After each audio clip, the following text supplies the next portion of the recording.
Hello, shoppers. This is Miss J on BigExposedRadio.com, and I'm with my engineer, the wonderful, adorable Robbie. Hello. Gotta sound like that. Hello, sir. Hi. Hi. How are you? I'm good. Welcome back. Yep. To the beginning of a new week. How was your weekend? It was cool. Did some skateboarding. Oh. Any falls and disasters you want to share?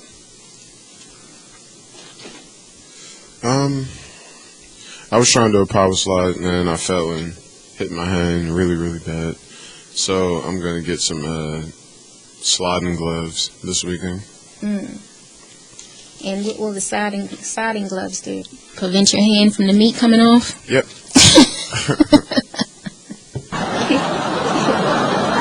You need the meat for your hand. I need my meat. Yeah, you need your meat. You don't want that. Well, I had a good weekend, a sad weekend, and then Monday. So, a good weekend because it was Friday and it ended well. Great show. Saturday, good. Had the grandbaby, Mr. JC on. Found out my auntie was in the hospital with double pneumonia. Oh, no. Yeah, so I found out she was in there for a week. We didn't know.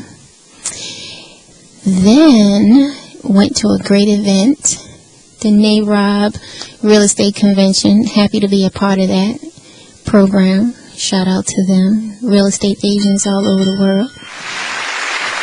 Unfortunately, I can't be there for the rest of the festivities because it's either daytime or evening right now. So, but Sunday was great. Met some great, powerful people there. Yes, very enjoyable. But then one of my good friends had a diabetic episode. Oh, no. So she was comatose. So that little issue right there. And then it's Monday again. so my weekend is. But then my baby JC turned 6 months on Sunday. So here's the good, the bad, the sweet, the good. So my first grandbaby just turned 6 months. Super duper excited about that. Ooper. Yes. I can't wait for Christmas. It's going to be epic. I can't wait for Christmas either. See what you get me. Oh, of course. You've been on Santa good list. Yeah. Yes. So don't you worry about that. Santa got you. And on that, we have a great show. Actually, we're going to do a part 2 from our interview last week with Friend Meadows regarding the in vitro. When the call fell. Oh, yeah. Yeah. So we're going to bring her back today. So I can't wait for her in the next hour.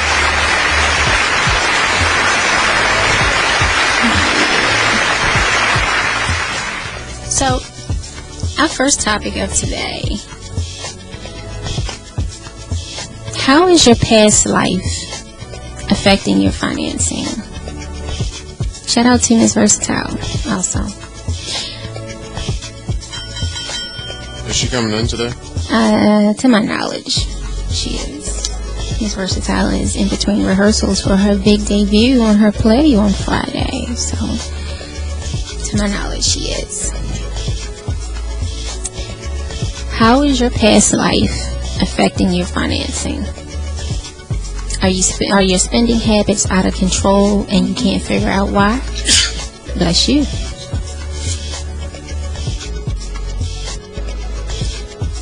You want to chime on in that one? Are you good with money?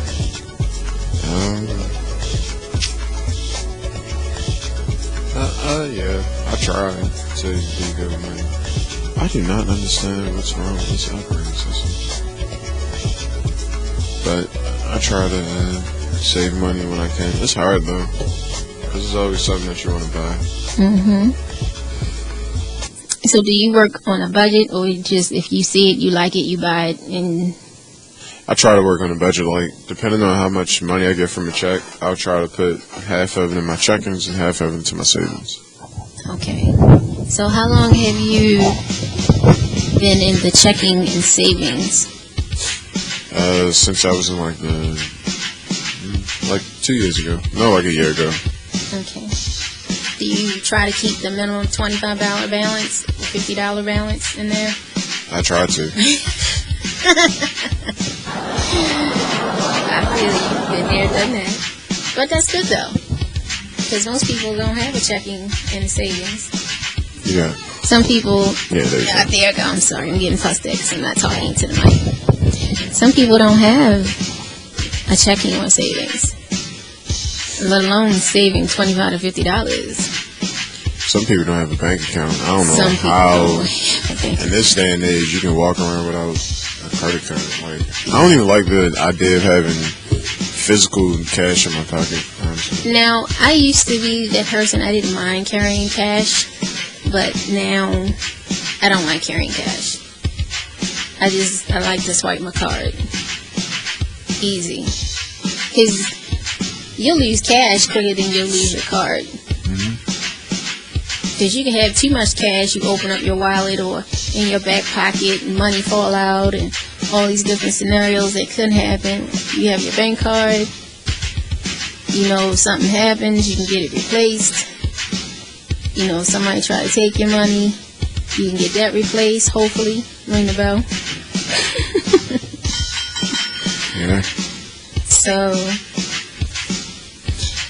the reason I posted that, because with me going to the NARAB convention yesterday and speaking about housing and home ownership and how someone past can stop them from purchasing a home. You mean like credit, right? Yes.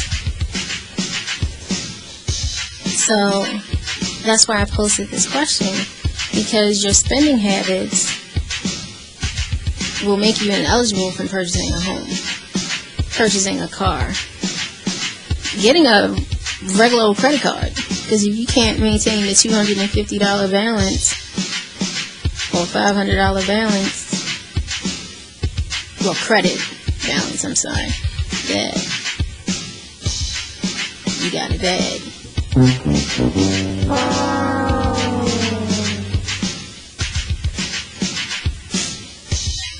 So, the cycle of feeling stuck and putting things off. Control can show up as needing to be perfect, and this is affecting your financing. Procrastination, desire to know all the answers, all the possible outcomes before starting. Resistance, feeling stuck, not knowing how to move past it, playing small. So your past life. So what is your past life? Do you know? In layman terms? My past life consisted of a lot of video games and card game products that I never even used. Well, the definition for what is the past life is a soul memory which has carried into your current lifetime. It weaves itself into your present experience in ways that both are familiar and hidden. Past lives can express themselves as a memory, a physical sensation, an intuitive feeling, an imprint, a pattern of behavior, a belief, and a fear. past lives do not have to be something that you see, although you can experience them this way. Most often they run under the surface as feeling that you don't understand, but recognize the patterns that they produce all too well.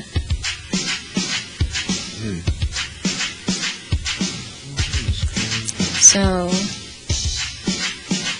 if you're stuck in a past life energy, it affects your current money expression.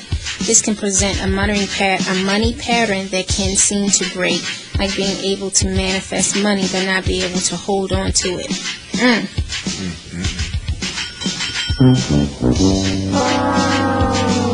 Living in a past life energy inhibits your ability to share your gifts and live your purpose. If you're living in the energy of a past life, you can't fully live your purpose in this life.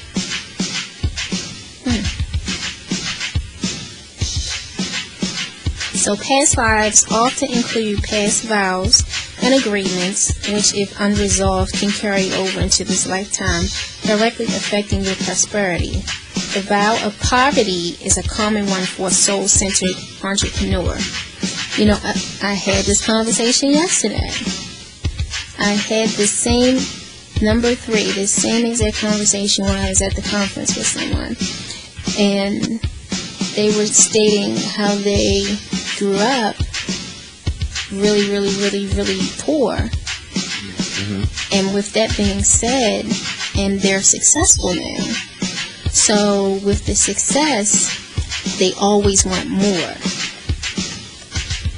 Because in that mind, and as I told them, in your mind, you always want more because you're thinking of your past life, of the hole in the shoes, being on welfare, being all those things you are not now, that people wouldn't believe that where you came from.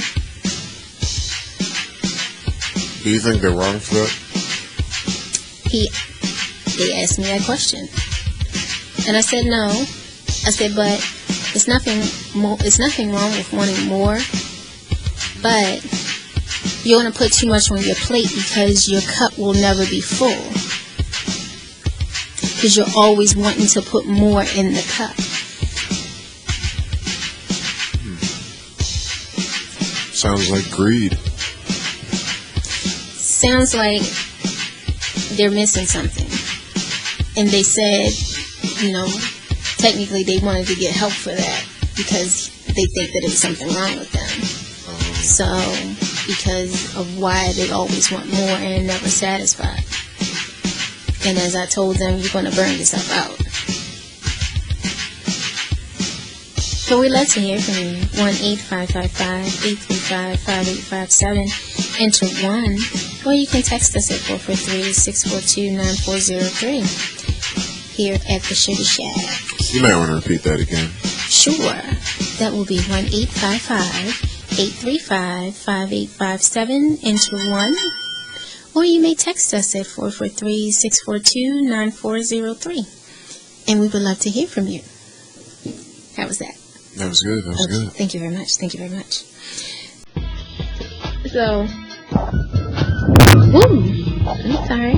So Mic in my face. With it be exposed. Mic in my mouth.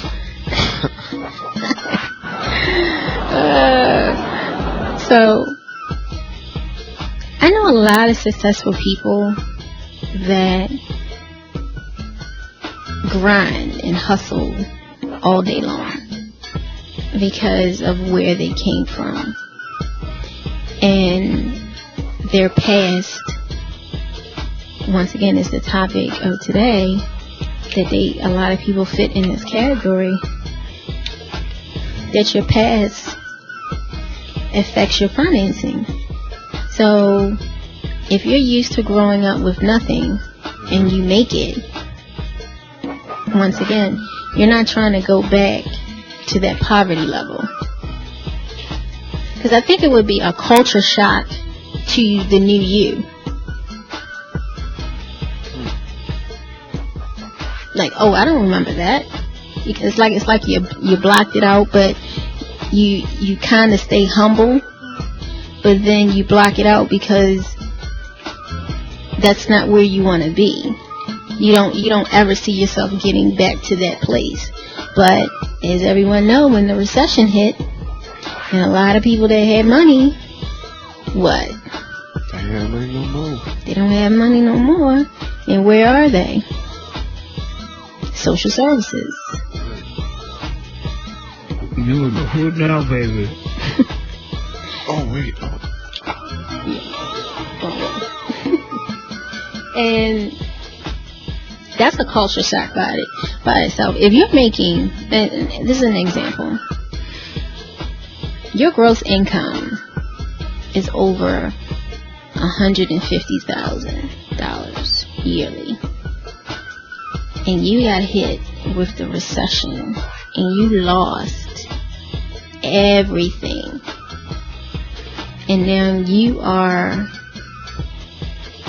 subject to standing in line, you and your spouse, or your spouse, to get government assistance, because your past financing is now zero.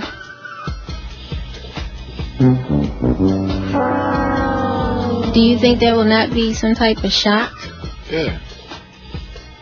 Having everything, and then having a lot of money, and then waking up and not having nothing. Just imagine how the people who didn't have money felt. Like, I didn't have anything, and now not only do I not have anything, but it's going to be a lot harder for me to get something. Yeah, because so many people are on the same thing. Yeah. So I know we touched on this several weeks ago about. No, I'm not gonna touch on that. I'll leave that alone. But the shock to oneself, where you thought the average person was below you. Now they're sitting right next to you while you're filling out an application to get $300 or more in food stamps for you and your 4 or 5 kids.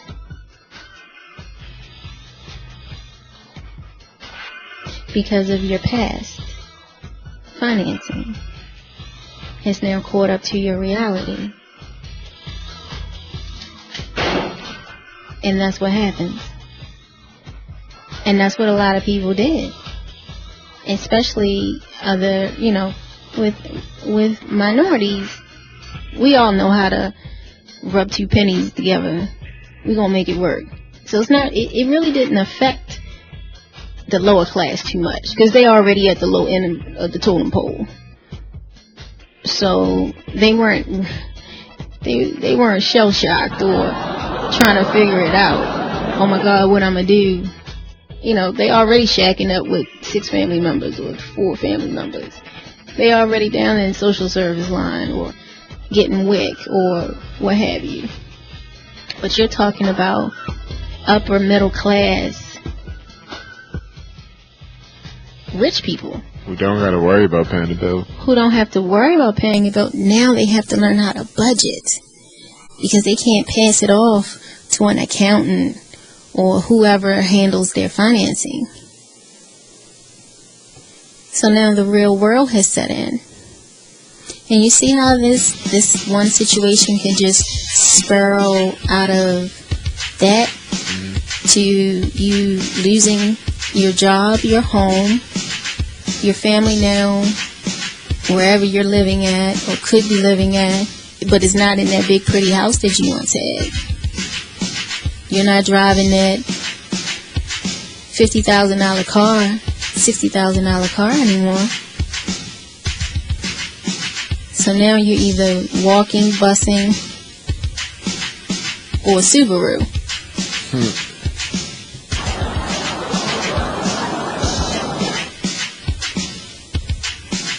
And you're trying to figure out whether or not, unfortunately, is your life worth living, because you are in a total shock that you've lost everything and you can't go on. And that has been around the world. And it's amazing that so many people who feel as though there's no way out from that.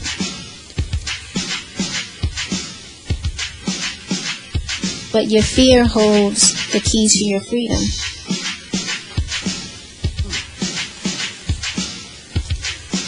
You have to identify the patterns that keep you stuck and help you feel safe.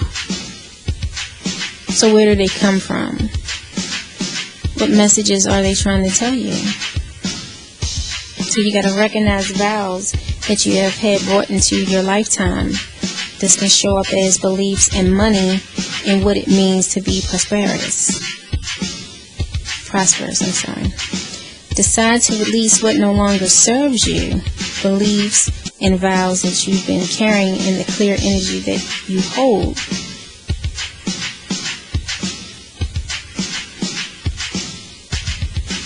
So do you write things down and then tear them up? Like things that you want checked off?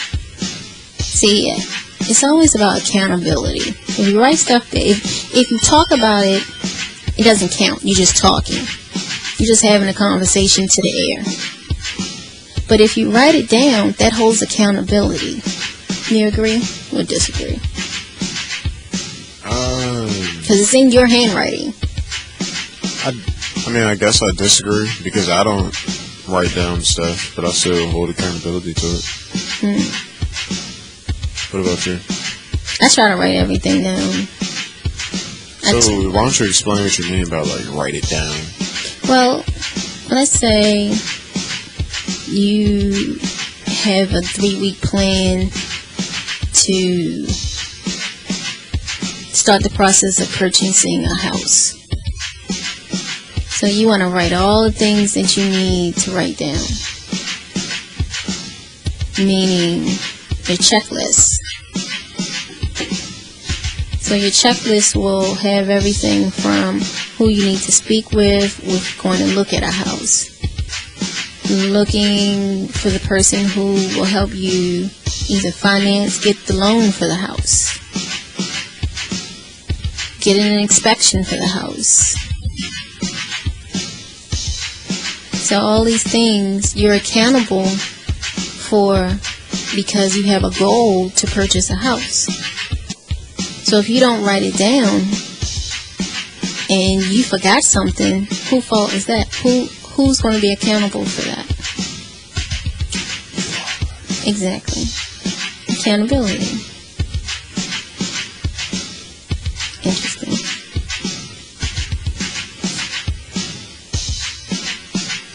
So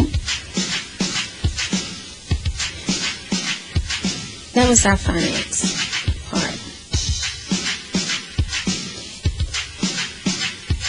And the topic for our next discussion is, did you have any questions about your financing? Okay.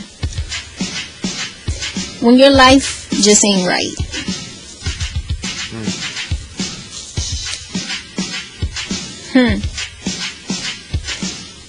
what do you think will make your life a little easier and a little better? Money. Which is the root of all evil. Money's not the root of all evil. People are the greed for money is the root of all evil. So how much money do you think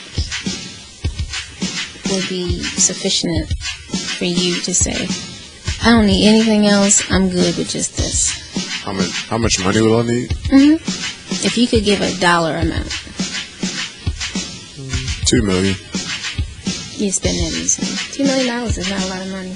I'll flip that. I'll make that money work for me. Okay. Alright, so $2 million. What would you think? Speaking to you, Mike. What do you think would be the first thing you would purchase if given a check for $2 million? First, I would move out of the community that I live in now, and then I'll probably buy like a chain restaurant, like a McDonald's. Yeah. Why McDonald's? I Because you can just buy McDonald's, and then that McDonald's, you own that McDonald's, and you can get all the money. I think that's how it works. I mean, you still have to go to McDonald University. Oh, for real? Mm-hmm. I definitely buy property and start renting out the property. To have a franchise with McDonald's, you got to go to McDonald's school. That is crazy that they even got a university. That sounds like not even real. Yeah, it's real. McDonald University, really? Mm-hmm. So the Burger King? Does Burger King have a university too? I don't think so. I've never heard anyone say anything about Burger King. But if someone knows, I would love to find out. So,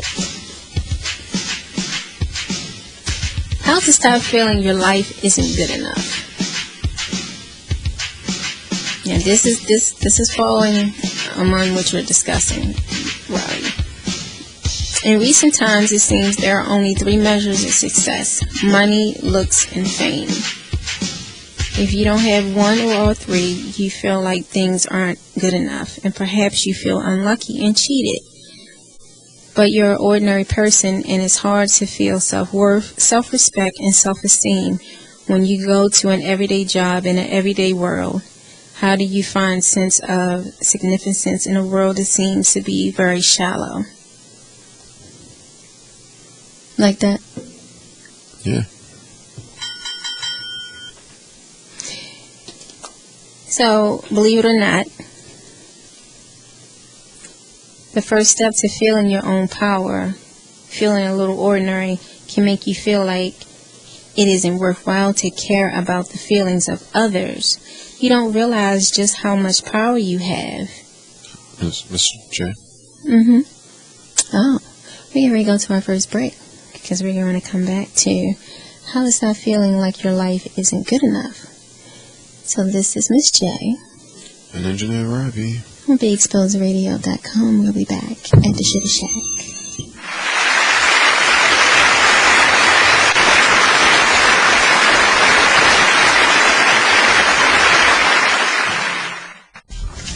Oh, here's the results of the poll question on Friday. If your significant other wanted you to get plastic surgery and that person would also pay for it, would you do it?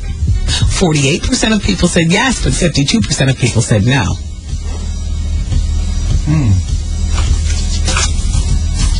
I gotta tell you something. I'm part of the no, believe it or not. Because I feel like plastic surgery is you don't diss me by telling me I'm a flatsy, okay? You let me become aware that I have an A cup and a B plus cup. And then I need to do something. You don't tell me that you want a Janet Jackson ab stomach. You let me see the light bulb moment after I'm at the club and I see all these girls with their bellies out and I'm saying like, damn, I need to do something. I need to go to the gym and I need to start saving for myself. You know, I'd be offended. I wouldn't do it. I wouldn't do it. And then I keep questioning whether you're really attracted to me or not. And then we'd eventually break up. And then I'd start, every time we'd sleep together, I'd be the one dragging the comforter off the bed to shield me while I go to the bathroom. Because you talked about how my thighs rub together. And you said you want them fixed. You'd offer me to get plastic surgery and pay for it. And I'm not doing it. And I feel my thighs rubbing together, but that's why I'm going to use this sheet from the Martha Stewart collection at Kmart. I'm going to swap myself in this, and I'm going to go, and I'm going to clean myself off. And that sex wasn't even good anyway, because I was all distracted in the mind, thinking about my thighs. Starting a fire. On your cheeks. Oh, you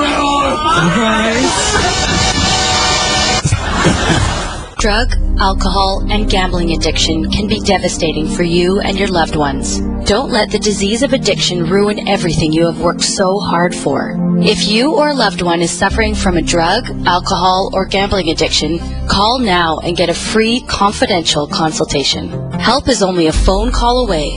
Call 1-877-867-3063. That's 1-877-867-3063. 888-848-3063. Check out this flashback of the Talk Lately show. Hey, man, let's go back to some of these previous stories. Azalea Banks and T.I. are going at it. Apparently, there are tweets that have gone viral that people are talking about, and it starts off, "You want no mediocre, but have you seen your wife?" That's what Azalea Banks starts off with.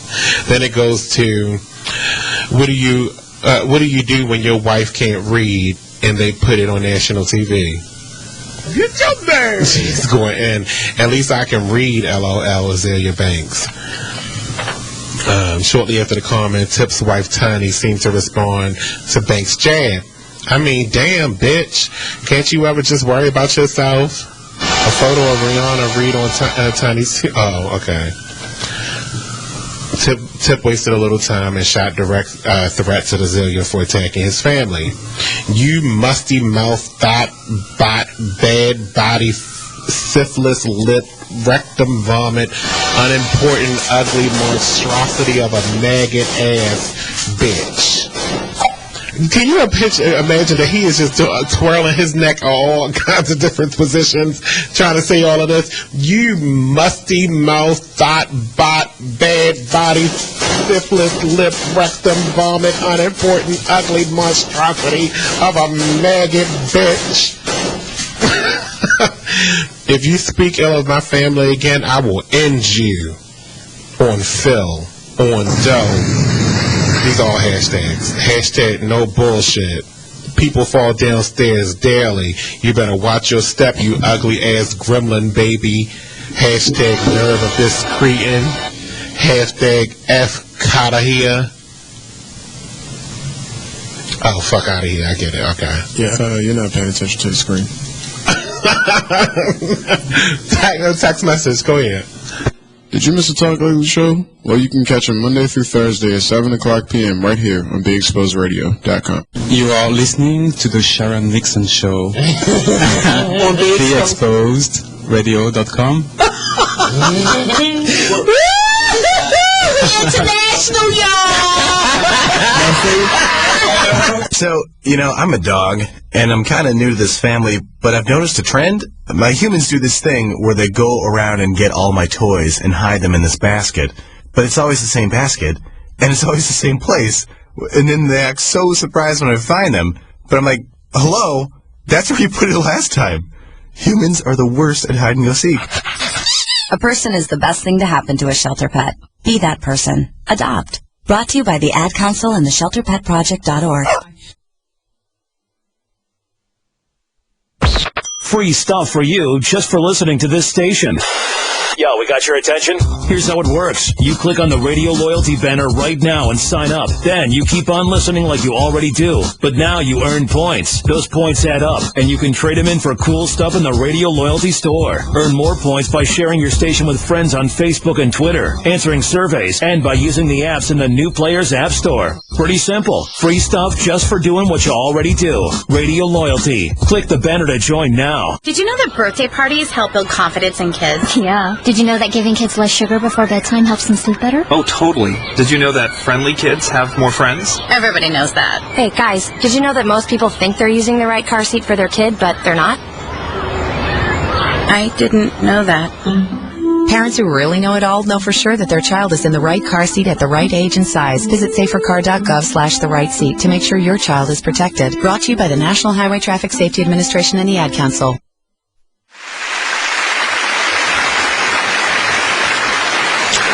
Hey, you're live at the Sugar Shack on BeExposedRadio.com. This is your girl, Ms. Versatile. I'm just getting here on air. Excited to be here. Happy Monday. Make it happen Monday. Make it happen Monday. Make it happen Monday. Money making Monday. So, I'm sorry? Fill you up Monday? Okay. This show is getting too comfortable. I see. Don't. I ain't gonna blow you out. Like that was last week. I ain't gonna blow you out. I ain't gonna lie. That was last week. So the topic that we're talking about right now is how to stop feeling like your life isn't good enough. my number one thing would be to pray. Pray. Prayer does help all things, I believe. It changes and helps all things. So if you believe. Right, exactly. Right. If you're a believer, prayer is the best thing you can do to, what is it? Stop it again? How to stop feeling. Feeling like your life isn't good enough. Like your life isn't good enough. Prayer and be in your word. That's my top answer. That's my answer for everything. Taking it to God first, but being humble. But I know you have some good answers over there with your Miss Research J. Being humble. I believe if you stay humble and you stay true to yourself and not go over the top, things will eventually go your way. But if you... Oh, I'm sorry. Me too. Like, what is that noise? That if you stay humble and not get into that bragging type of thing, because I always say the quicker you get it, the quicker you lose it. That is so true. You can never forget where one comes from and the struggle that you got to get there. Some people have it easy. Some people, they struggle just to struggle. So, of course you're going to go around some people bragging about how amazing you are. And people are going to try to knock you down. And people who talk themselves up. You know a lot of people that talk themselves up?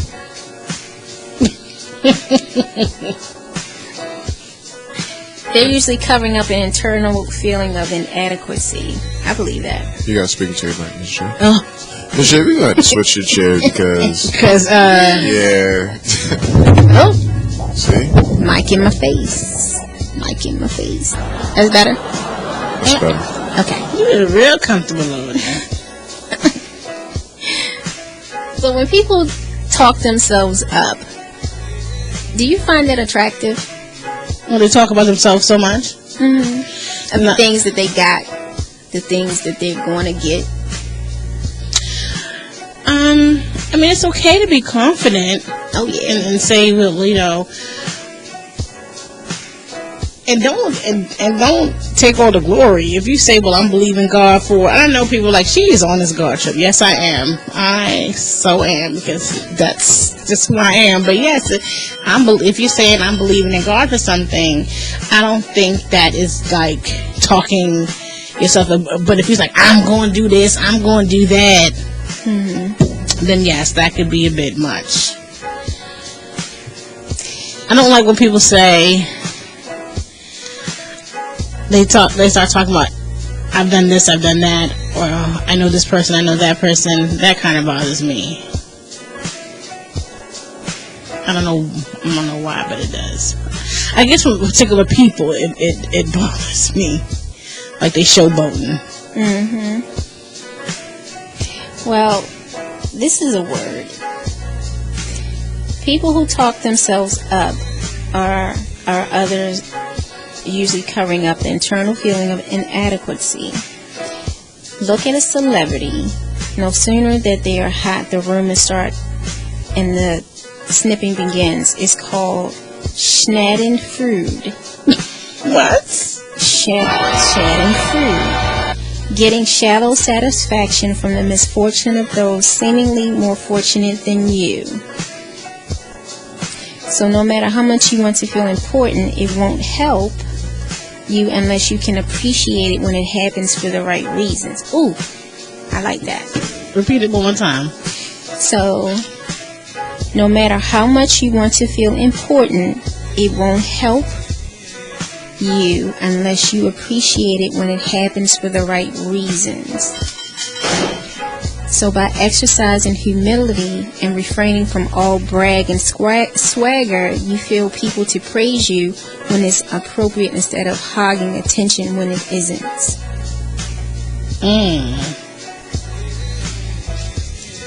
So basically, don't brag. Don't brag. Don't brag. That's the whole in between the middle of that. Don't brag. Because the faster you get it, the faster you lose it. God giveth and God take it away. Yes. Learn to value deeper virtues.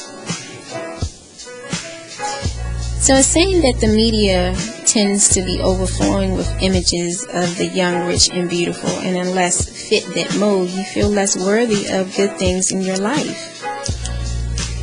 That's where the Joneses come in, when people want to keep up with the Joneses. But guess what? The Joneses ain't got too much anyway, because they got hit in the recession that we were talking about earlier. So they living from hand to mouth. Why you want to keep up with the Joneses? Why people want to keep up with the Joneses? That I don't know. I'm going to be honest. At one point that was, I'm not going to say all the way me, but when I first bought my house, 2006, I had just, I think it was 2004, I bought a 2004, at the end of 2004, I bought a brand new 2005 Nissan Sentra. A year later, I bought a new house. I was fine with that Sentra. I never missed a payment. Was on time. But, I just bought this house. I gotta go upgrade to the Ultima. And that was, to me, that was trying to keep up with the Joneses. I was fine with that Sentra. Never missed a payment. Went and got that Ultima.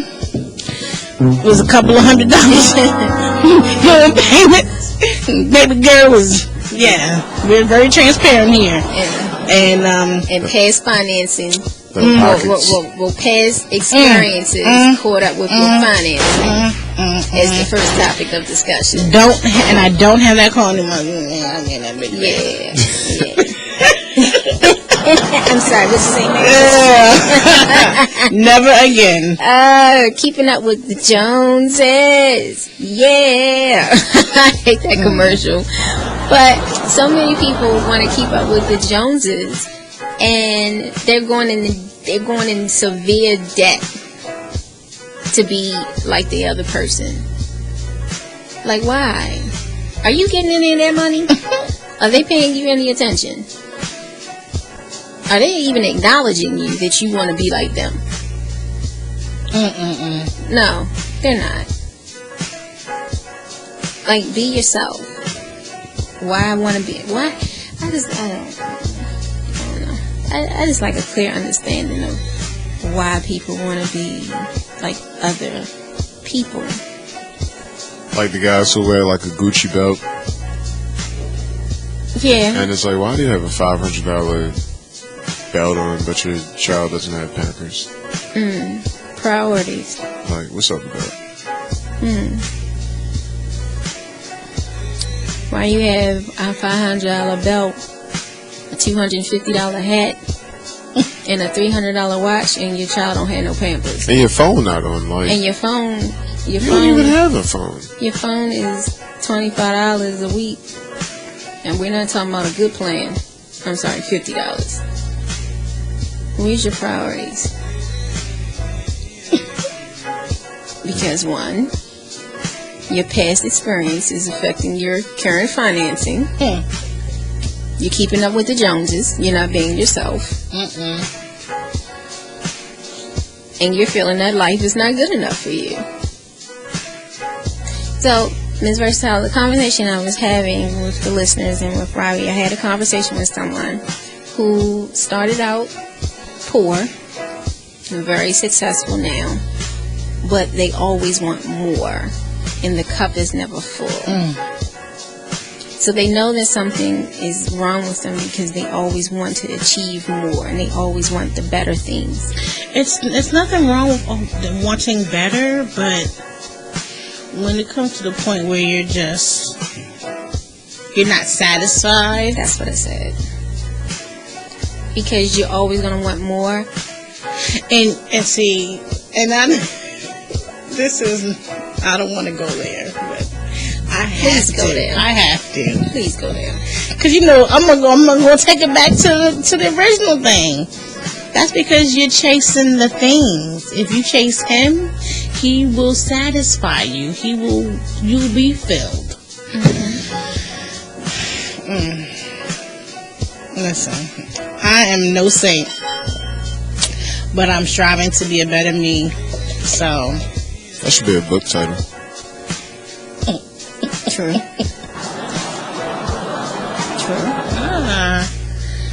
Maybe I may have to think of that. I may have to do that on my journey to be a better person. I'm trying, y'all. Guess what? Try. Nothing beats a failure but a try. But a trier. You could say, I want to do, as long as you attempt it, that's all that matters. But don't attempt to be like somebody else, because the person that you're mimicking, once again, it's not paying you no attention. You're right. That's why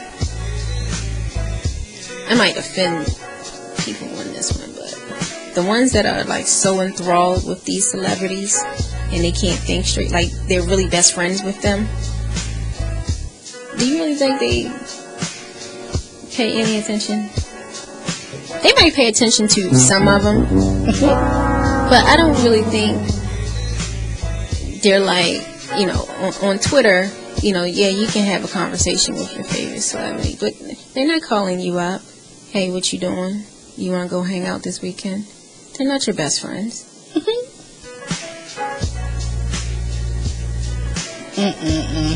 And so why do you think so many people like enthrall their life into a celebrity that's really not acknowledging them?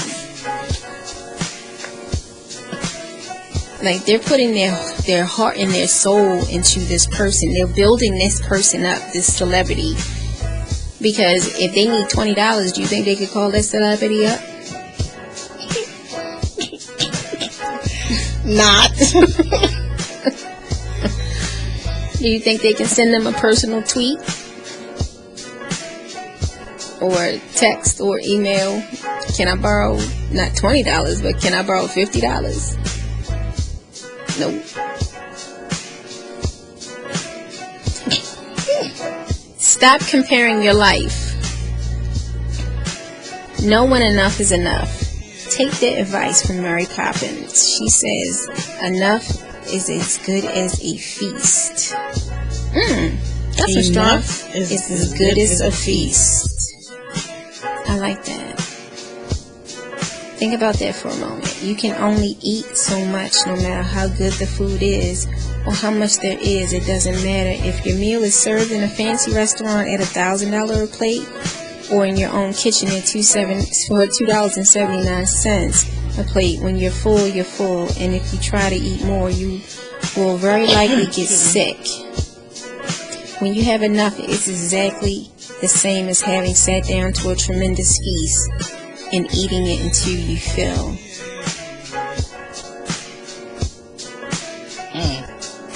That makes sense when you really think about it, the analogy of that.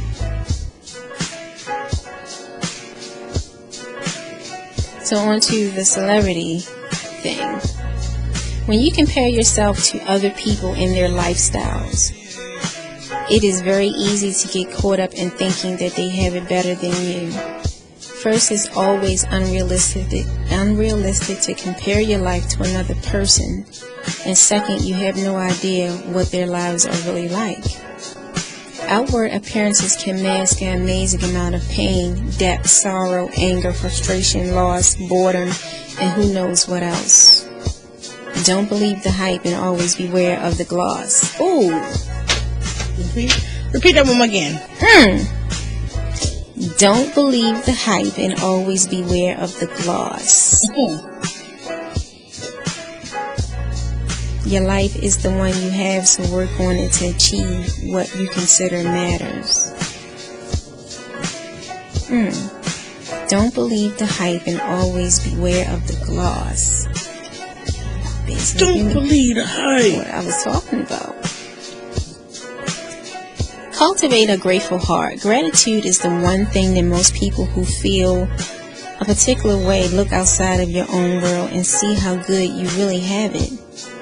You will feel much more like your life is worthwhile of a thing that you know about. If you don't have a terminal illness, have had something to eat today, have had a bed to sleep in tonight, materially speaking, you have it better than 70% of all the people in the whole wide world.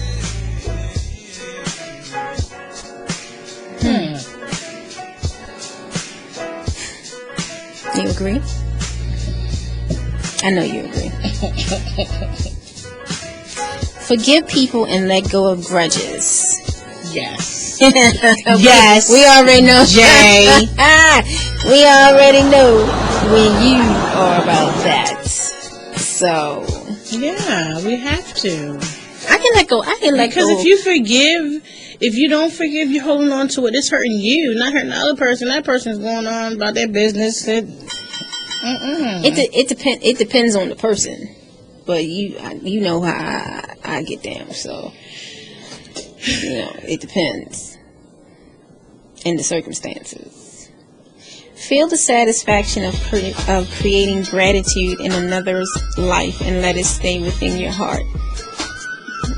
I'm sorry. Feel the satisfaction of creating gratitude in another's life and let it stay within your heart. Doing something for somebody else. Exactly. So the first time a little child brings you a hand-drawn card and throws his arms around you to thank you for helping their family, it's particularly gratitude that you feel tears of joy flow from your eyes and a big lump in your throat. And that's when you know your life is just good enough. Helping someone else and realizing the small things. The small things are always the important things. True. And I always feel as though there's always someone that is misfortunate than you. So the little things that you have that you feel as though might not be enough for you, just the little things, the things that you have in your home that you want to make better, and just think you have the choice to say, you know what, in a couple of weeks I want to go and buy this. Some people don't have that choice. That is true. That is true. So sometimes I think we get enthralled in our own life, of course, and we tend to forget that there are other people out here who you might not think you have it as good, but it's always someone 10 times worse than you. And the challenge to say, prime example, if you go down to the market, that's the market, you already know what's going on. Hey. You already know. So if someone says, which I'm pretty sure a lot of us have gotten hit up like this, hey, do you have $1 so I can catch the bus? I'm short.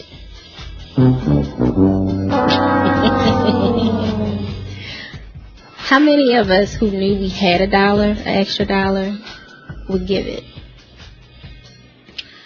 If I know I was really going for a bus, like, okay, let's wait for the bus. Let's wait for the bus and I'll put it.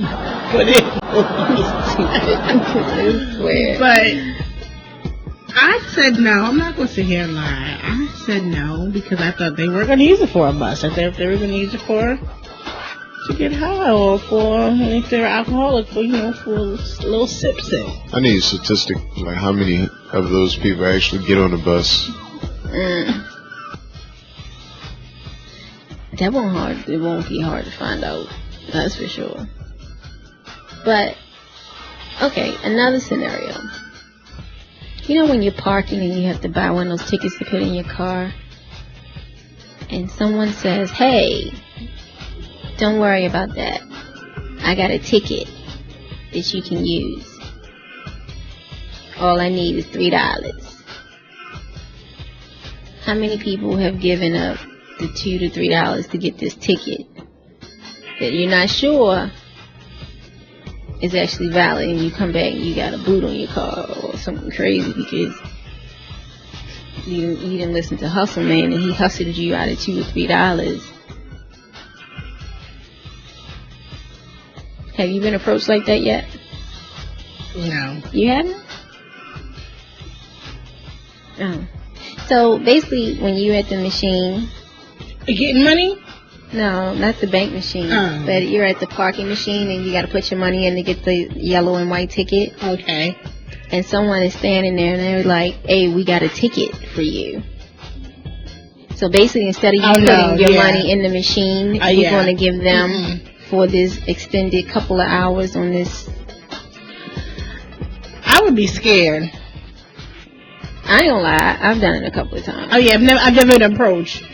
I would only, because God forbid there was some little glitch or thing that it wasn't the same exact thing, and you got a boot when your car's towed.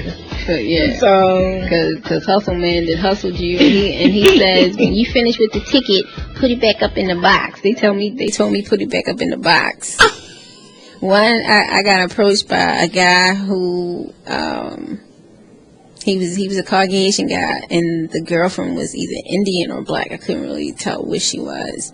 And he was like, "I'm trying to get my pregnant wife on the bus, and I got this ticket." So I had a couple of dollars. I was like, "All right, here, go on, ticket, no problem." He was like, "When you finish with it, put it up in the box." I said, "Right, put it up in the box." First of all, it's after 5 o'clock. That's the first thing. The meters at that time stopped at 6. So what are you going to use it for? Because it expires the same day. Hustle Man. Always a hustle. Always a hustle. Help others. There is nothing that will make you feel like you are valued, needed, and essential like volunteering to help and serve other people who are less fortunate than you. This really goes a long way with humility, thing being stepping out to help the elderly, coach the after-school children's center, feed the homeless. And on that note, this is Miss J. And Miss Versatile. We're getting ready to take a break. This is Be Exposed Radio at the Sugar Shack, and we'll be back.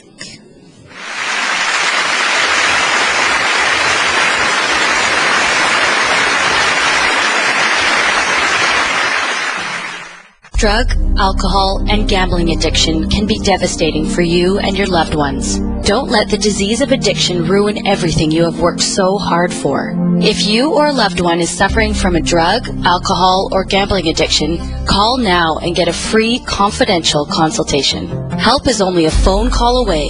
Call 1-877-867-3063. That's 1-877-867-3063. Today in school, I learned a lot.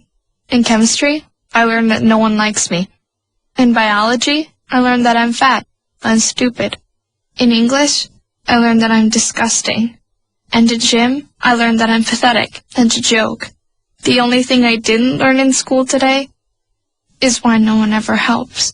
Kids witness bullying every day. They want to help, but they don't know how. Teach them how to stop bullying and be more than a bystander at stopbullying.gov. A message from the Ad Council. Yo, did you catch this flashback? The first page of this fax got cut off, but listen to the rest of it. I couldn't believe my eyes. Wendy, my son was giving my husband a professional.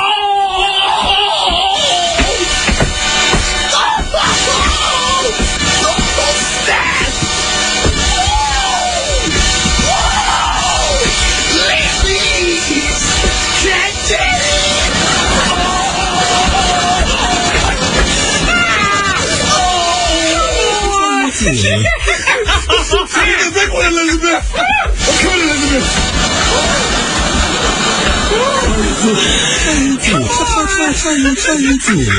I'm gay, I'm a homo, I like guys. I'm gay, I'm a homo, I like guys. I'm gay, I'm a homo, I like guys. I'm going home. I'm going home. I had it.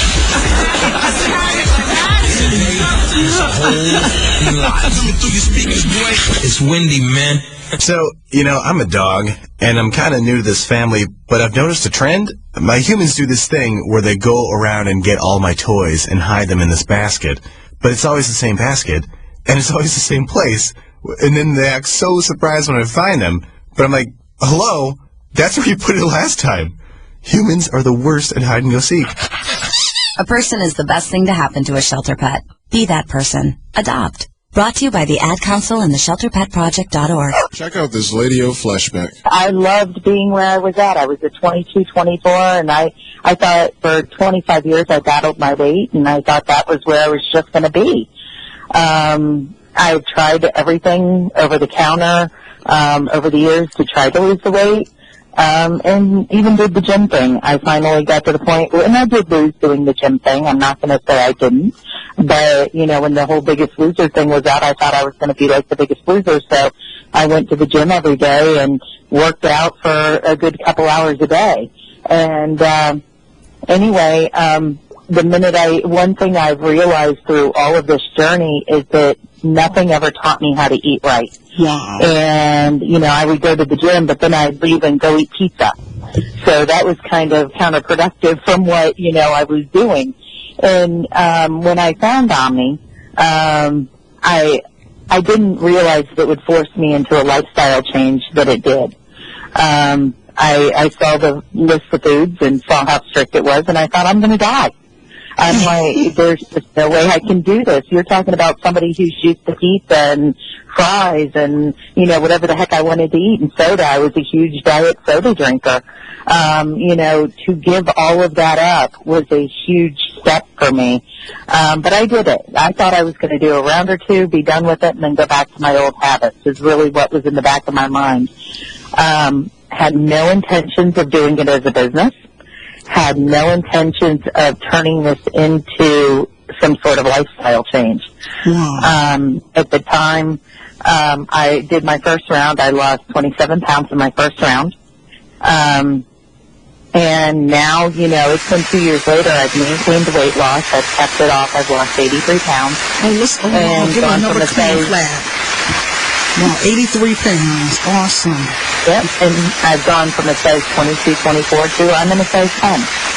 And, that's you know, a lot. I love where I'm at now. Tune in to the Lady-O Show every Thursday at 8 p.m. right here on BeExposedRadio.com.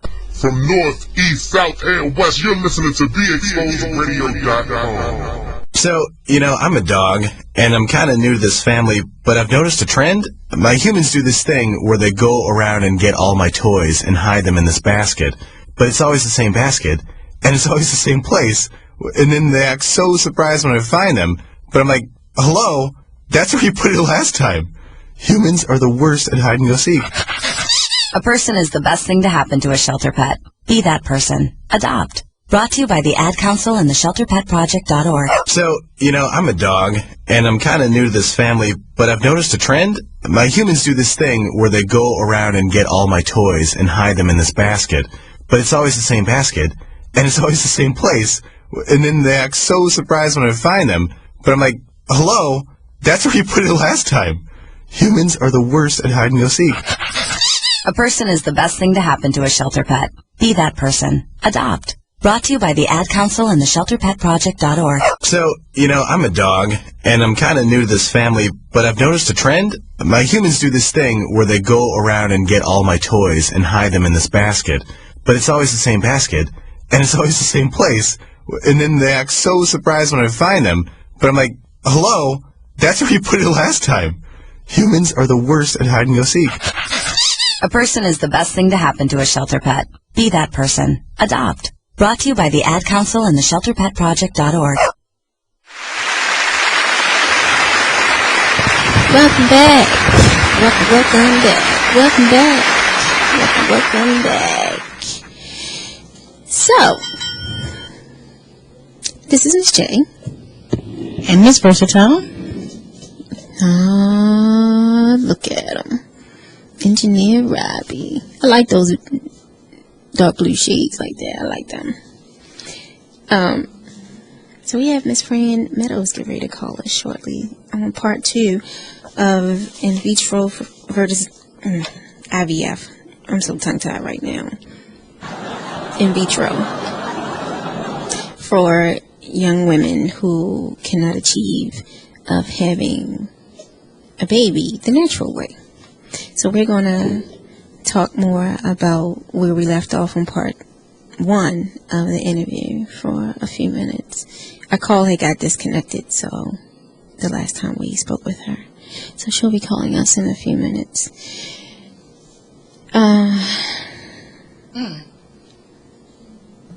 Never use someone else's life or accomplishments as a measuring stick for the worth of your value of your own. I agree. I so believe that. It's just like running, or the faster you try to catch up to them, you'll never catch up to them. Because people do things at their own pace. At their own pace, very much so. So no matter how much you want to be like someone, you'll never be them. You will always be yourself. So once again, don't try running to be like someone. Your life is your own. Rise up and live it. If you have enough and not wanting for essentials, that you have a family and friends who love you, and that your health is good, you can work for more as long as you want to. Sometimes you feel like our life isn't exciting, but because we're doing that work that we need to do in order to get by, take time to work on a new hobby or maybe learn something new, like a new language. Not only will the time you spend doing something new and productive, but you'll have a sense of satisfaction when making progress of a new skill. Stop being like someone else. Be yourself. Be yourself. The best person you can be. Because while you're trying to mimic that other person, they're not going to give you accolades for being like them. Shout out to you for being like me. No, they're not. Is it hard to feel impressive if you do nothing to impress yourself? Yeah. We have a caller. Hello, caller. You're on Baseball's Radio, live at the Sugar Shack. This is Miss J and Miss Versatile. Who are we speaking with? Hi, it's Fran Meadows. Hello, friend. How are you? How are you? I'm good. How are you? Great. Hey, everyone, this is Fran Meadows. This is a part 2 of our conversation that we had last week. How are you doing today? Well, thank you. That's good. Thank you for calling back and wanting to be a part of the show again. We had such a great conversation last week. Yes, it was definitely a great conversation. Always trying to keep the conversation going about infertility. Yes. So do you mind letting our viewers, or the new viewers that didn't tune in last week, to let them know who you are and what you do? Sure. Again, my name is Fran Meadows, and I'm an author of The Truth Behind the Secret Infertility, which is a book that journalizes my experiences through infertility, pregnancy loss, and becoming a mom. And through my experiences, I became an infertility advocate to help support other men and women through their journey. And here I am to share my story and hopefully help others. So, with the great airplay we had last week, so I wanted to touch on a couple of different things that we didn't get to talk about. So, amniocentesis. Can you explain to our listeners who maybe have been pregnant, are trying to get pregnant, or who just have no idea what that word means? I could not. I'm sorry, I couldn't hear you. What did you say? You got cut off at the beginning. Amniocentesis. Can you explain? Amniocentesis. Oh, I'm sorry. Can you explain what amniocentesis is to our listeners who have no idea what the word means, to our listeners who've had children, to our listeners who are trying to get pregnant, and give just a brief synopsis of what that is? Sure. I mean, for me, I actually told my doctor I didn't want an amnio. And most doctors, when you do become pregnant and you've had risk in the past, risk pregnancies in the past, or you've had issues conceiving, or maybe you have, underlying medical issues or issues in your, genetic issues in your family, sometimes when you're pregnant, they recommend an amniocentesis, and that basically would, tell you if there's any issues with your pregnancy, if there's, I guess, medical issues or something that will be wrong with the baby. I don't really know too much about it because, like I said, I felt that with an amnio, if they were going to put a needle inside while I was pregnant, I've read about a lot of miscarriages and other issues, and I kind of, since my previous pregnancy, I delivered a stillborn and I lost the pregnancy, I didn't even want to take any risks. All I had to hear was, there's risk factors involved, and I was like, no, I'm okay, thank you. I mean, it probably wasn't, I probably should have made the doctor say, tell me exactly what it was, and going on, line and reading more about it, I just decided that was a choice that me and my husband made. But other people, if they have genetic issues within, their family, or if they've had risk pregnancies, they might decide that that's something that they would want to choose. Yes. Example is Down syndrome, in which they're tested 12 to 14 weeks for the genetic abnormalities such as the Down syndrome. So, as a mother, there are other blood tests that they did do on me when I was pregnant that that did determine the Down syndrome. But I guess with an amniocentesis, it's more defined, that they could find out better issues. I guess taking a sample from the sac. Mm-hmm. So I'm thinking of a woman going in, and everyone who's had a baby have seen this long, huge needle that they have to stick in your stomach to pull the fluid out. That is the worst feeling other than giving birth.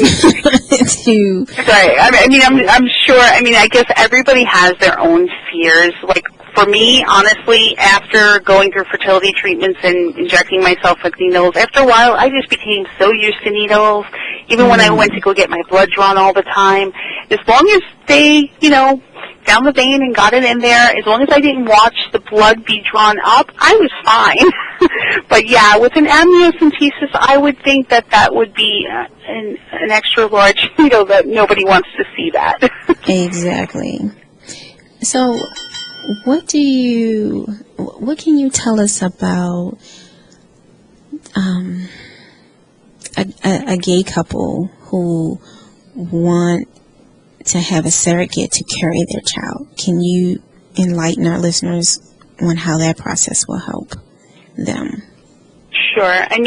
There are definitely different options for the LGBT community when it comes to, having a child, and it can range from obviously adoption or having a surrogate, like you said, where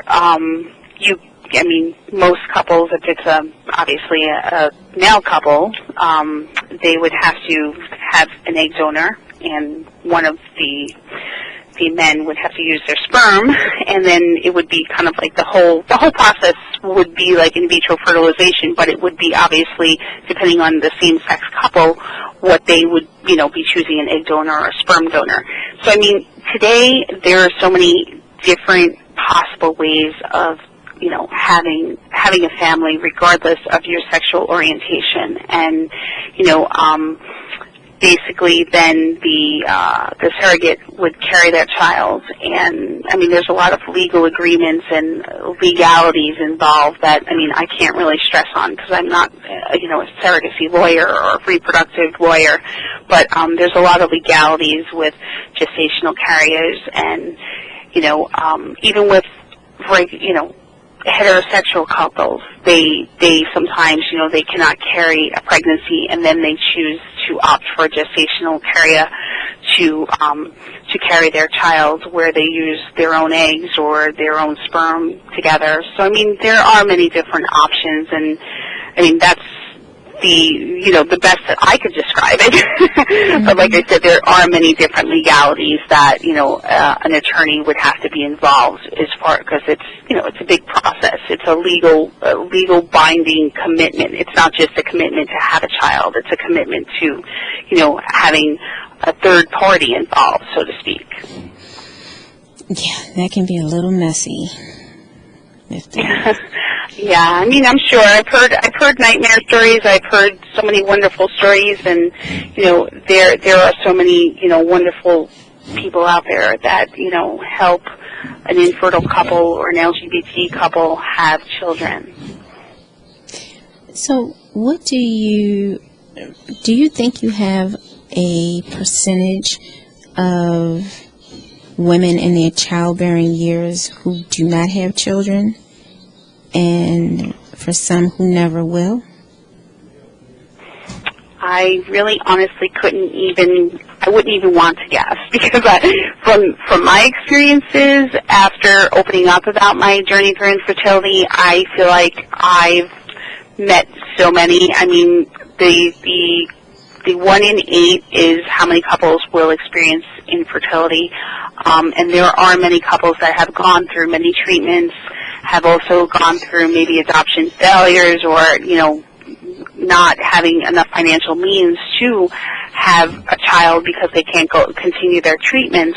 So there are many people that maybe not by choice, but they are living child-free. So, I mean, I couldn't even tell you percentage-wise what I would even guess. And do you think I won't say a lot, but do you think women of the childbearing age who are currently infertile suffer from a slight depression? I would say that, I mean, with like I said, with infertility, there are so many emotions involved. I mean, for me, I was a complete basket case. I mean, there were moments where, I mean, when women have their period and their hormones are, all over the place, imagine having, yourself pumped with hormones and you have like PMS to the 10th power. So, anxiety, depression, not feeling, I guess, like a woman. Like, that's how I felt. Like, I felt less of a woman because I had these problems. Like, they, with women, I mean, obviously you grow up to think that you're supposed to, like, carry a child and, create life. And then when you're ready to create life, you're told that you cannot. And, yeah, that could be something that would, I guess, stress maybe some depression out there. And there's a lot of also other emotions that come out. I mean, there's envy of others that have become pregnant naturally. There's, jealousy. There's anger. I mean, there's so many different emotions that could lead to some sort of, depression. I can't say that, it's something that everybody, experiences, but I say with the emotions, there's definitely some sort of, fluctuation of ups, downs, anxiety, maybe some sort of depressions that would, come out when you're going through treatments. Now, with the infertility that a lot of people don't know about, and then we spoke off air regarding this, that I see a lot of it on a daily basis. Some good, some bad, who come every other day to get their blood tested and hoping for good news, and 72 hours or less that something worked. How, with your journey, how was it that you kept it together without breaking under the circumstance? Oh goodness, you're giving me a compliment for saying that I've even kept it together, because it was so difficult. I mean, as far as me, I kept my journey silent, and it was kind of like that monster inside where, you know, that smile outside showed no pain. If you could imagine, obviously, somebody going through something, you know, where it's like the silent disease, so to speak, and, you know, they think, oh, you're always so happy, you're always so this, and not knowing the pain that you're feeling inside. It was quite difficult to keep it together during your normal routine daily life, you know, going to work, you know, talking to friends, and, you know, keeping it silent. You know, my savior was, I mean, my husband. I mean, he helped me through a lot of it where, you know, he allowed me to vent. I mean, there were times we bumped heads, but, you know, as a couple, you need to kind of, you know, stand your ground together and support each other. But also, I sought out therapy. So therapy helped me. You know, talking to other people maybe online was helpful for me because I didn't, you know, go out to regular in-person support groups. So there's so many different options of how you can keep it together. But journalizing for me and, you know, writing things down helped me a lot. And, you know, not thinking that it would become a book, you know. You know, some people like to write blogs. Some people like to go to, you know, support groups or talk to people. You know, there's so many different options, and everybody's journey is so unique that, you know, it's just a matter of what works for you. I totally agree with so many young women who they feel as though they want to get pregnant.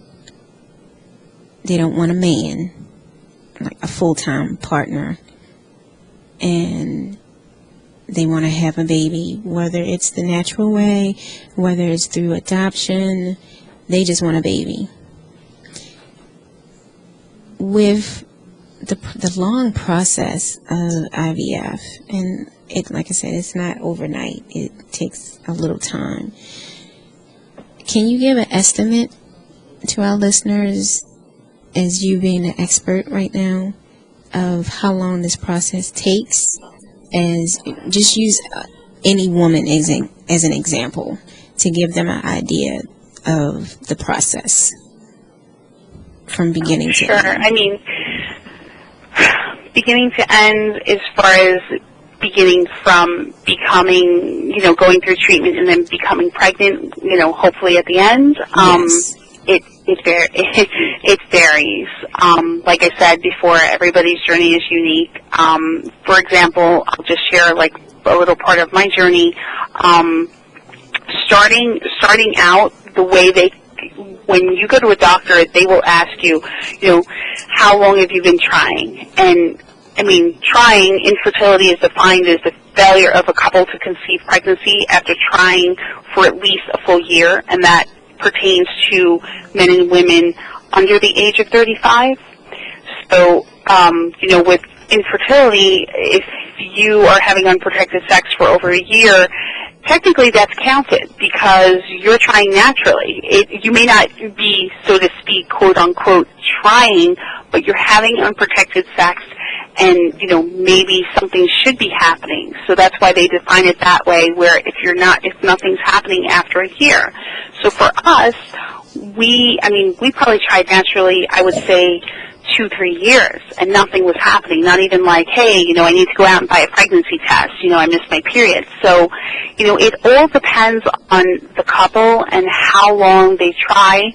Some people, you know, after a couple of months, they get a little nervous, you know, nothing's happening, and we're really trying, you know, we're trying to chart our cycle, and, you know, we're ovulating, and we need to, you know, have sex, you know, so it all depends upon the couple, But it really, I mean, there are lucky people that do, get pregnant after charting and trying. Then there's people that they start with a reproductive endocrinologist, and a lot of people assume that once you go to a specialist and they, test you and they're able to do IVF or, artificial insemination, that you're going to be pregnant within a month. And honestly, that is like a myth. That is not true. I, in my own head, thought that as well. Like, hey, I'm going to go to a reproductive endocrinologist. They're going to test me. I'm going to be pregnant in a couple of months. So, that's how long I'm going to be there.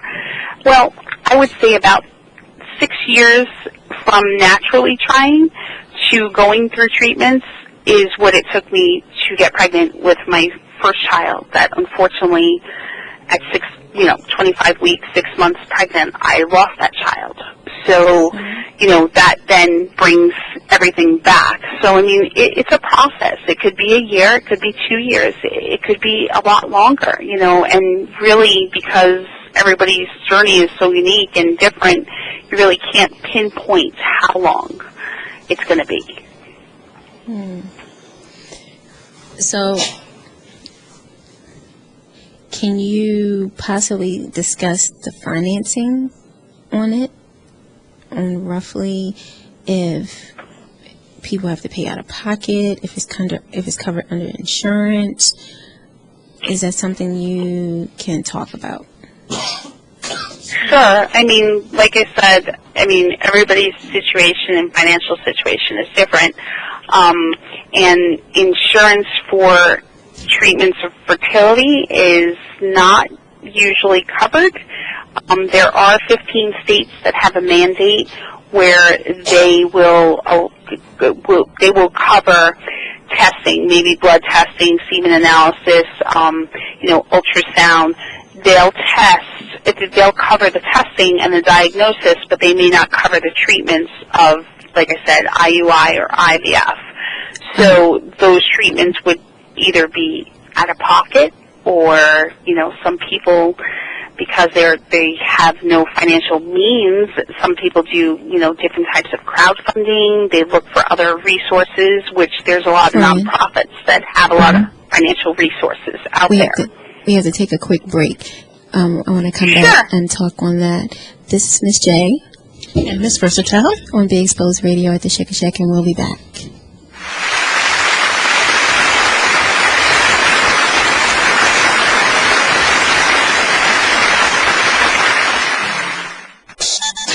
Join the club that gives you stuff. Hey, thanks! Radio Loyalty. Here's how it works. Just click on the Radio Loyalty banner right now and sign up. Then you keep on listening like you already do. But now you earn points. Those points add up, and you can trade them in for stuff in the Radio Loyalty store. Earn more points by sharing your station with friends on Facebook and Twitter, answering surveys, and by using the apps in the New Players App Store. Pretty simple, right? Radio Loyalty. Click that banner to join now. You are now listening to Be Exposed. Radio.com. Whoa. The moment my son saw a redwood tree. It's huge! Is the moment I knew that for him, You can't even see the top of that thing! even the sky has no limit.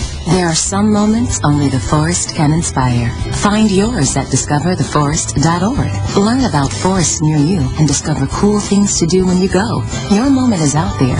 Find it at discovertheforest.org. Brought to you by the U.S. Forest Service and the Ad Council. Let's go to the telephone. Hello? Hello. Hi. How you doing, Wendy? Fine, thanks. I have a problem. Hope you can, help me solve it. Give me an idea of something. Okay, go ahead. Okay, I'm 25 years old, and I'm a second grade teacher. And I've been engaged to my girl. Well, we've been together for about 2.5 years, and now we're engaged. Everything is going good with us.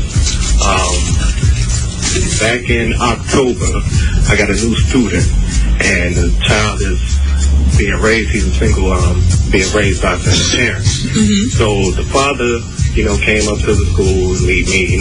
They're new in the area, so we started hanging out. Just watching games, going to bars, just chilling or whatever. Gotcha. Hi, I'm LeVar Burton, and I'm proud to be a book person. How do I choose a book? Sometimes it's the cover, sometimes it's the title. I guess I'm pretty visual. If a book's really impressing me and the writing is really good, I will peek and see what the last paragraph is, because the endings of books should rock you. I am a book person, and if you're a book person too, read to a child and spark a lifetime of ambition. Join me at bookpeopleunite.org, because reading is fundamental. A public service announcement brought to you by Reading is Fundamental, Library of Congress, and the Ad Council.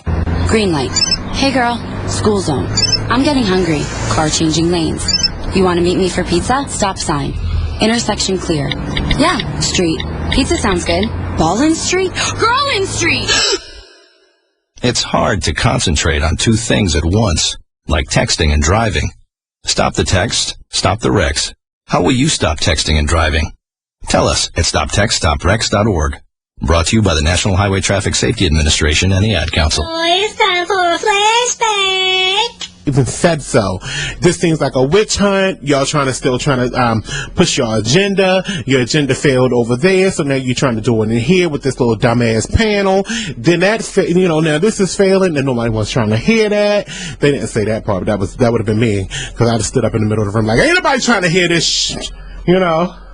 I'm sick of them. I just want to go to a hearing and just start cussing. I do. Stand up in the middle of Congress and just say, mother F's. You stupid mother effers. All your mothers are stupid mother effers too. I just want to... I just want to get up in the middle of the floor and start cussing.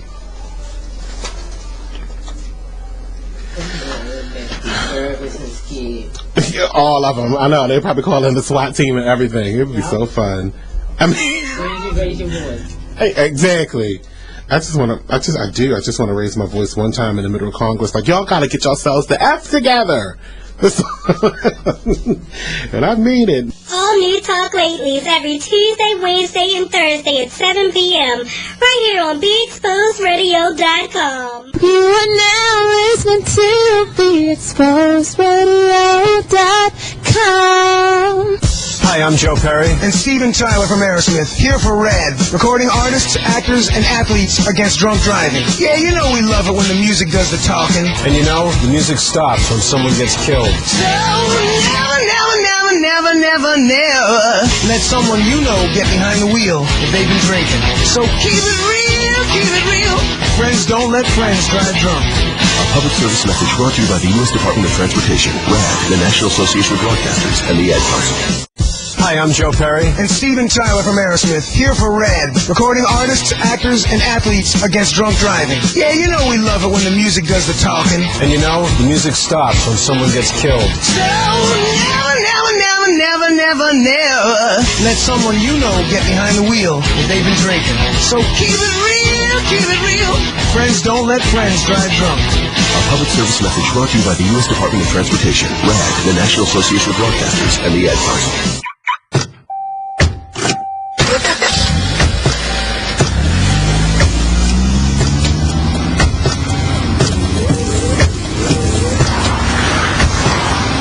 Driving has a rhythm all its own. Don't wreck it with a text. Before you get behind the wheel, silence your phone. Or better yet, designate a texter. For more text-free driving tips, visit stoptextstopwrecks.org. Brought to you by the Ad Council and the National Highway Traffic Safety Administration. Green light. Hey girl, school zone. I'm getting hungry. Car changing lanes. You want to meet me for pizza? Stop sign. Intersection clear. Yeah, street. Pizza sounds good. Ballin Street? Girlin Street! It's hard to concentrate on two things at once, like texting and driving. Stop the text, stop the wrecks. How will you stop texting and driving? Tell us at stoptextstopwrecks.org. Brought to you by the National Highway Traffic Safety Administration and the Ad Council.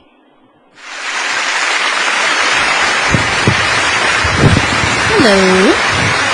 This is Hello. And we still have Fran Meadows. Miss Versatile, she stepped away for a minute. So, Fran, please tell us about what you're working on, your great book, and any current project you have coming up.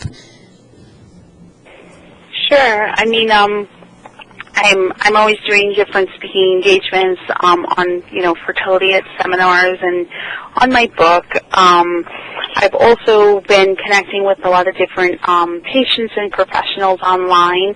I've been managing different social media accounts for professionals because I've been very connected to different professionals I've met over the time that I've been advocating for infertility as well, and I have a very strong presence in the community.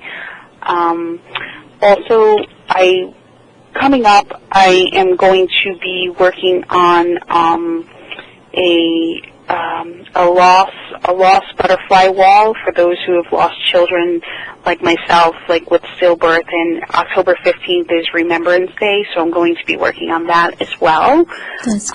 And also I'm a blogger on my website, which is secretinfertility.com.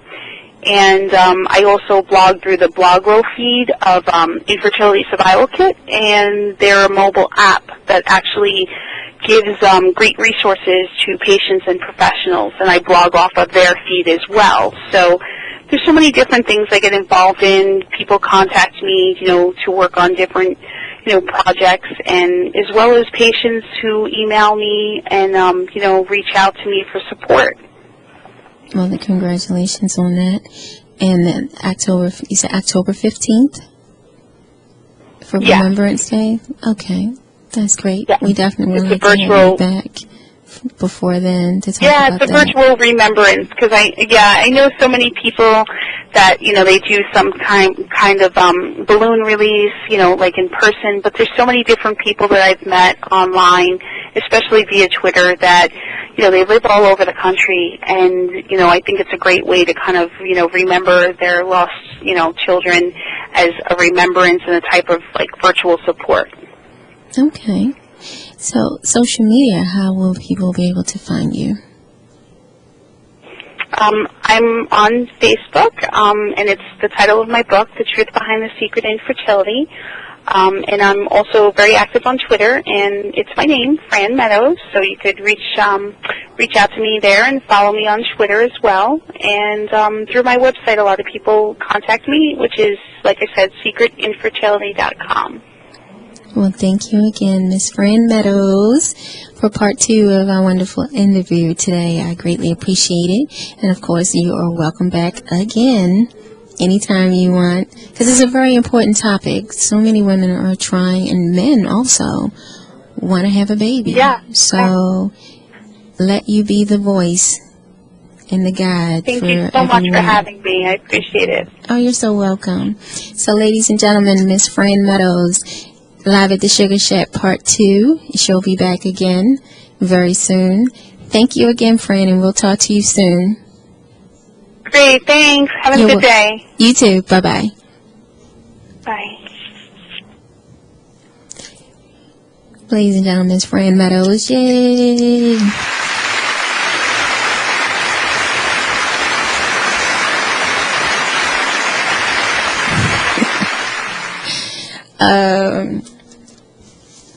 I hear the delay. I can hear the delay back there. Have you ever been stalked? That's a negative. Okay. What do you think you would do if you were stalked by your ex? Well, if the stalker's done a good job of stalking, then I wouldn't know.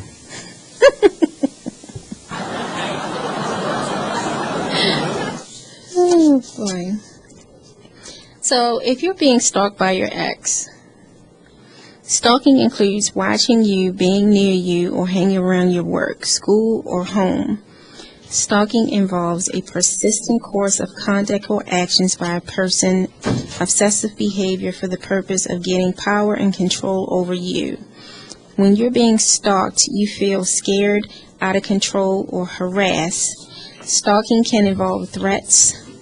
The stalker generally tries to intimidate or induce fear in you. I'm sorry. I'm sorry. I had to step out for a moment. We just started the conversation before we get ready to leave of being stalked by your ex. Oh, boy. So So if you're being stalked, you may receive unwanted phone calls, text messages, messages left on social networking sites, notes left on the car, flowers left at the home, an awareness that you are being followed, being continually stared at by another person. The person that is being stalked after develops a sense of loss of control over their lives and is forced to change their routine and behaviors. 12 ways to protect yourself from a stalker. Do not contravene the decisions of the system when you're coping with stalkers. Work from the inside to change judgments, evaluations, or rulings, but never rebel against them or ignore them. You will only turn the system against you and your interests. Do not respond to the abusive ex-husband, ex-wife, pleading, romantic, nostalgic, flattering, or threatening email messages. Return all gifts he or she sends when you are coping with a stalker. Refuse your abusive ex-husband or ex-wife entry to your premises. Do not even respond to the intercom. Do not talk to the stalker on the phone. Hang up the minute you hear his voice or her voice, while making it clear to them in a single polite but firm sentence that you are determined not to talk to him or her. Do not answer your abusive ex-husband or ex-wife letters. Do not visit the stalker on special occasions or emergencies. Do not respond to questions, requests, or pleas from the stalker. Forward to you through third parties. Disconnect from third parties whom you know or spying on you at his or her behest. Do not discuss your abusive ex-husband or ex-wife or stalker with your children. Do not gossip about the stalker. Lastly, do not ask your abusive husband or ex-wife for anything, even if you're in a dire need. You agree with any of those? Oh, Lord. Have you been stalked? Yes. To what capacity? To what level?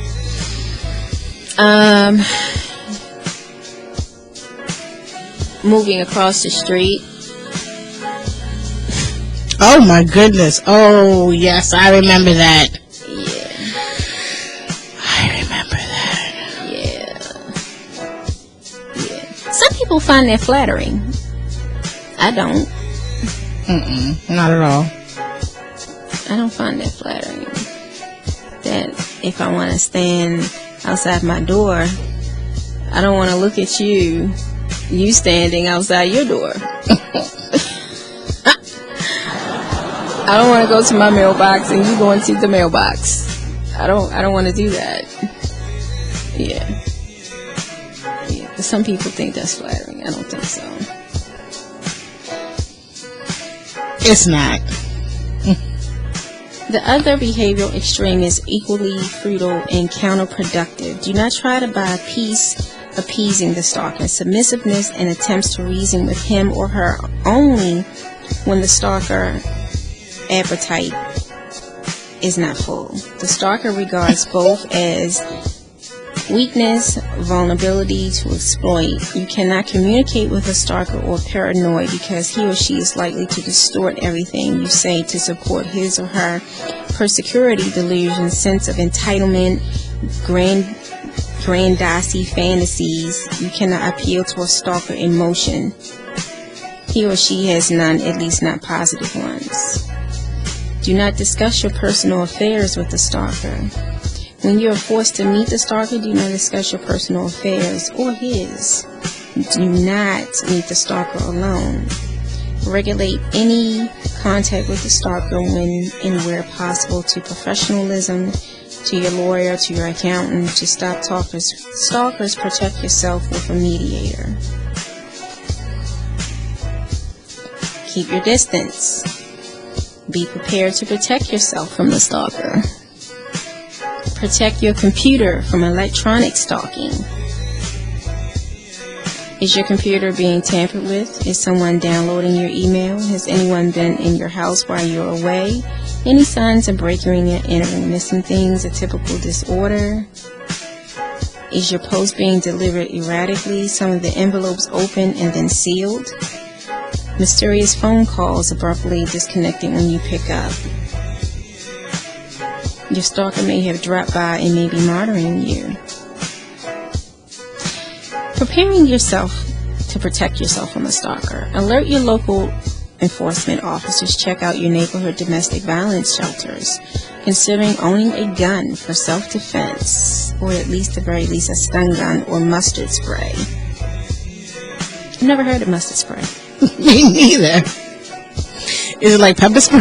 Yes, it is. I gotta check on that. Carry these things with you at all times. I think you need to carry it anyway if you're a female. Yes.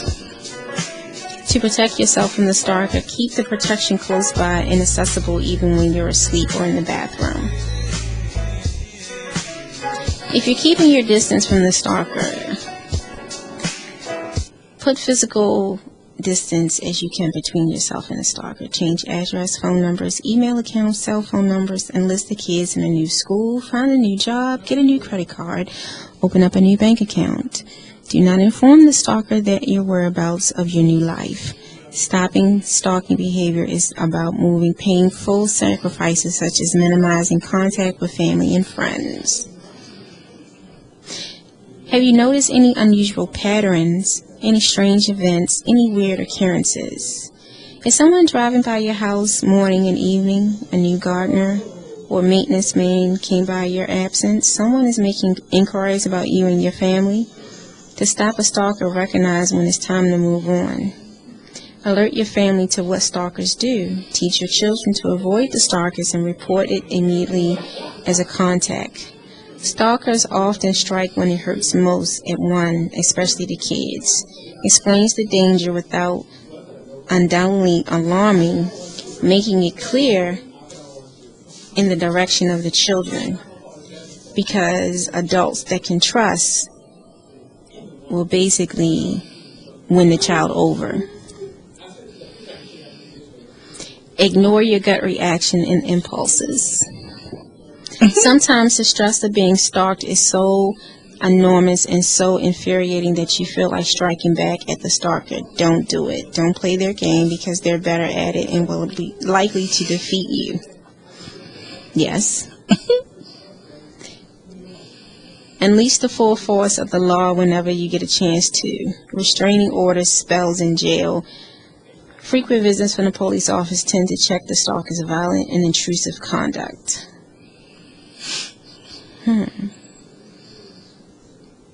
What do you think about that? Let's say the last part again. The frequent spells in jails, in jail cells. Frequent visits from the police tend to check the stalker's violent and intrusive conduct. Yeah, that's pretty bad. That, I mean, you really have to be. I mean, I guess people do stalk. I guess it's the reality. There are people who actually do that.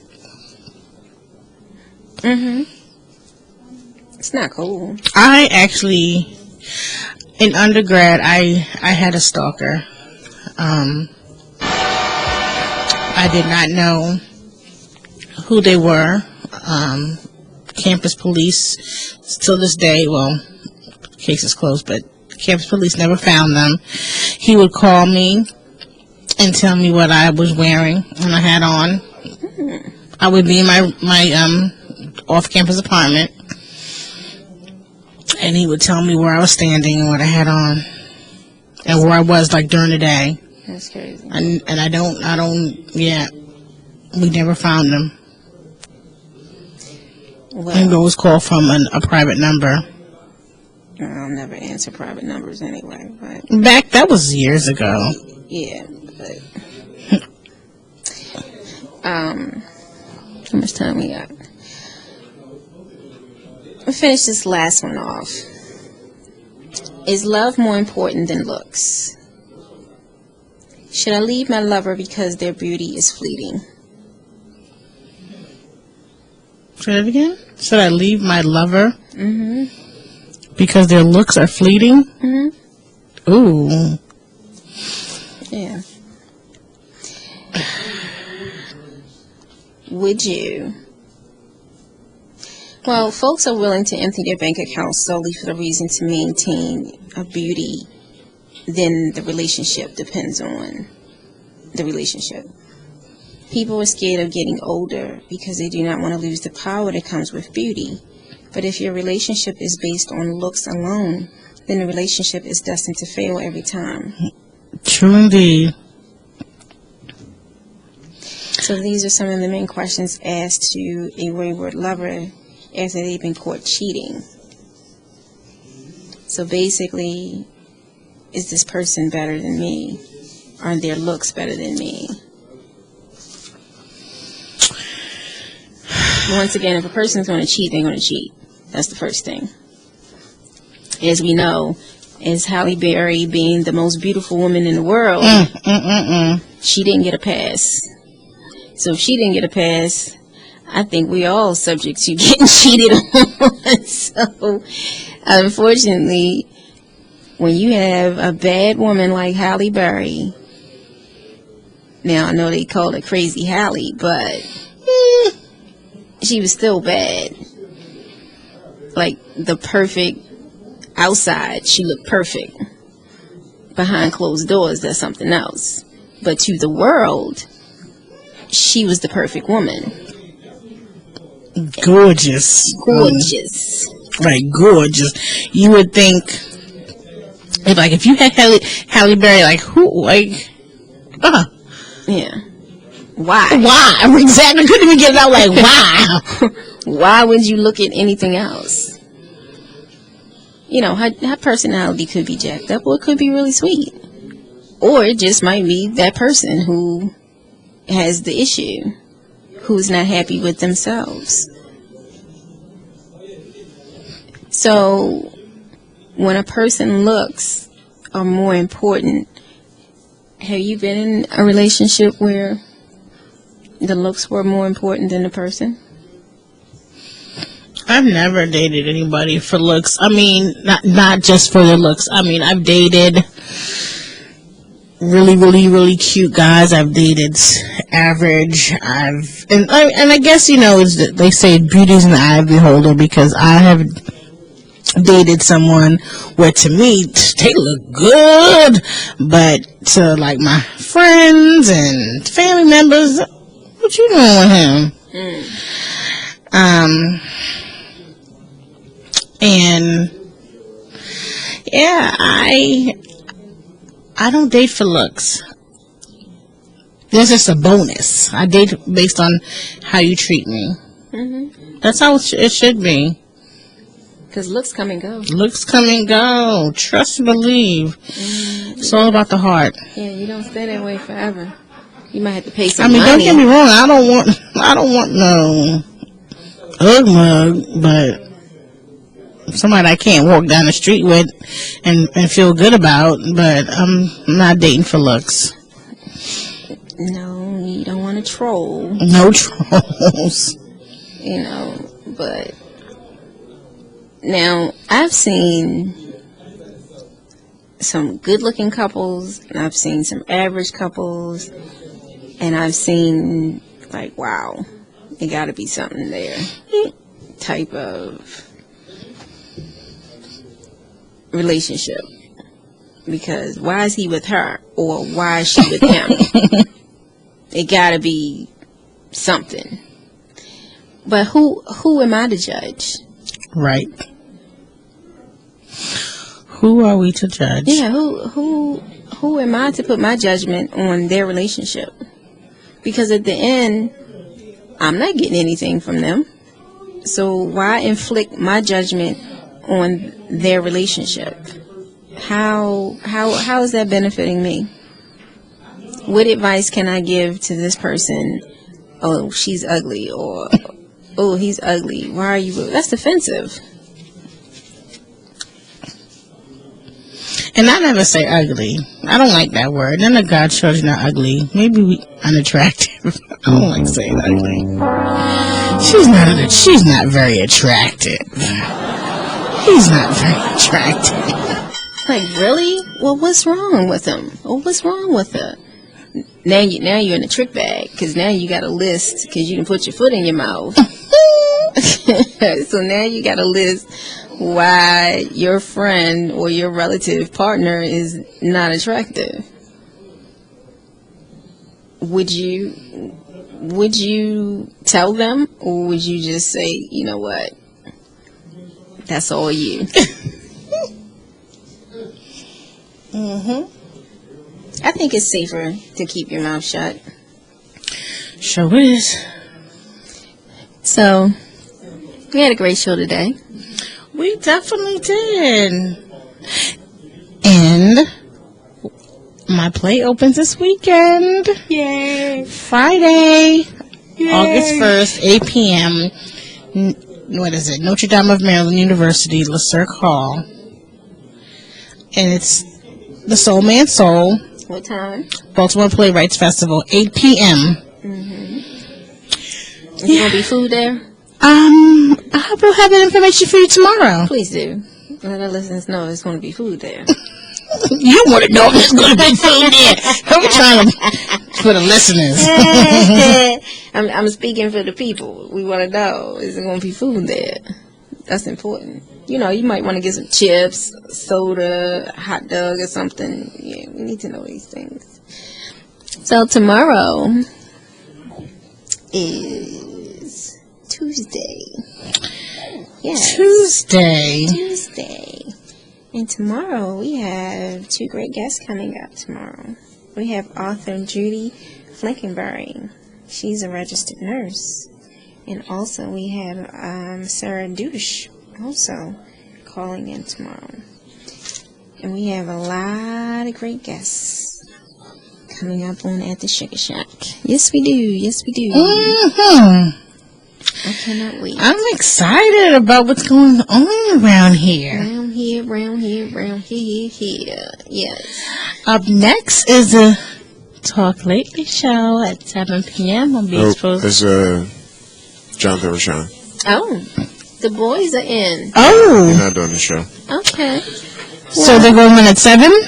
But no, but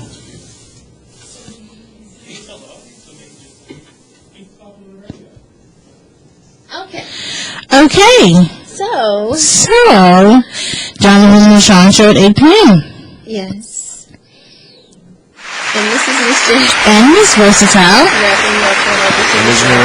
And engineering. And theexposeradio.com. See you tomorrow. Have a great evening.